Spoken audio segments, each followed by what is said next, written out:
تبارك الذي بيده الملك وهو على كل شيء قدير الذي خلق الموت والحياة ليبلوكم أيكم أحسن عملا وهو العزيز الغفور الذي خلق 7 سماوات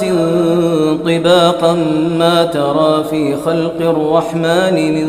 تفاوت فارجع البصر هل ترى من فطور ثم ارجع البصر كرتين ينقلب إليك البصر خاسئا وهو حسير ولقد زينا السماء الدنيا بمصابيح وجعلناها رجوما للشياطين وأعتدنا لهم عذاب السعير وللذين كفروا بربهم عذاب جهنم